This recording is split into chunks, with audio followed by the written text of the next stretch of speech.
Hi, my name is Jason Pritchard and I'm 32 years old. I was born in Red Deer but raised in Calgary for most of my life. I've been a part of an organization called Youth with a Mission for the past 10 years or so. And I'm married to my beautiful Finnish wife named Parita. And I also edit these videos. And this is my story. So I was about 2 years old when my parents divorced, and for a short time period, it was just my twin brother, Justin, and I and my mom. And she was welcomed in by her mom, my grandma, where we slept on her floor. And for a short time period, we didn't have much things. I mean, a lot of the stuff that my mom had was secondhand or things she won off a radio station, like a VCR. So the beginning of my life was kind of a humble beginning until she met a very godly, Christian, conservative man who is my stepdad. As a young boy, I think it was hard for me to grasp whether or not having two dads was a good thing or a bad thing. I think at times I looked at it like it was a good thing, that it was like double the Christmas presents. It was totally cool to have two dads. It wasn't later until life that I realized that it was difficult. It was difficult for me to grasp and understand fully God's love and acceptance for my life. In the world with my mom and my stepdad, we were really well taken care of. I mean, we were taught disciplines, we were given boundaries, we ate meals together. My mom taught us to be very polite, very well-mannered. We just had a healthy upbringing on that side.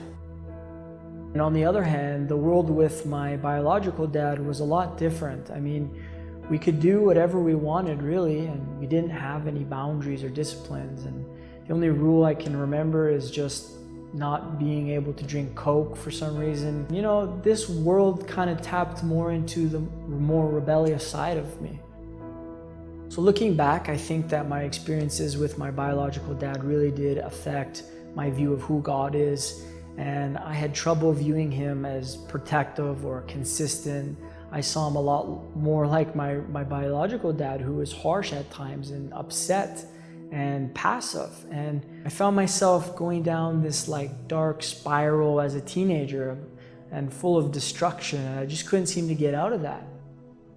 It got so bad to a point where my mom had to come and ask me if I wanted to go live with my dad, my biological father.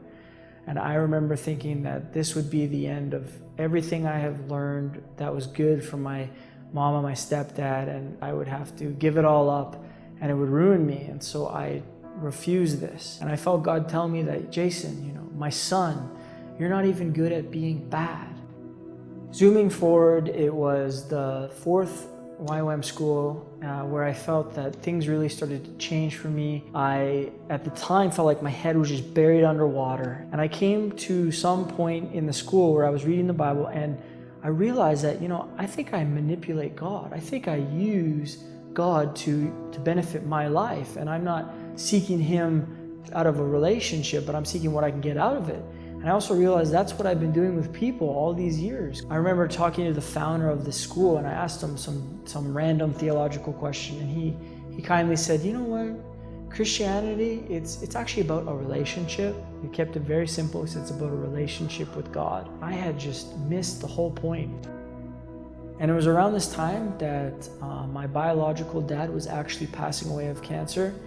And this was a pretty big deal for my family. It was miraculous because God had used my mom, who is his ex-wife, and myself to help lead him to Christ. And for the next few months, I had just been sitting beside his bedside, in and out of the hospital, and discipling him. One day, me and my friend had it on our hearts to call my dad, and we just wanted to let him know that he was forgiven. Again, it just kind of came out of the blue. And I said, no, Dad, do you know that you're forgiven? He just said, yes, Jason, I know I'm forgiven. It was ironic because the next day he actually passed away and went to be with the Lord.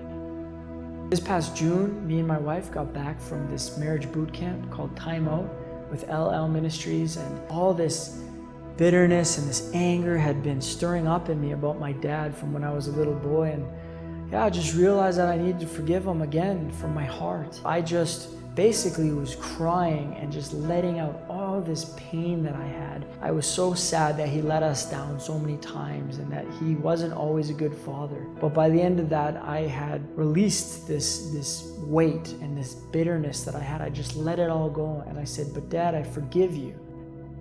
I just want to encourage you, if there's anyone that is maybe hurt you in your life, and that maybe you could pray that God just brings these people to your mind, or these circumstances that you feel let down, and that you could release them from your heart. And as of today, I just feel a sense of freedom to not seek an approval that I already have. He's telling us that we are His children, and we are His sons and daughters, and that what He's just asking of us is to believe that we are no longer orphans, and that we are fully and accepted. Even when our earthly fathers or mothers didn't give it to us, He wants to give all the love that we need, and because of that, we can rest in the fact that we are sons of God and loved by Him.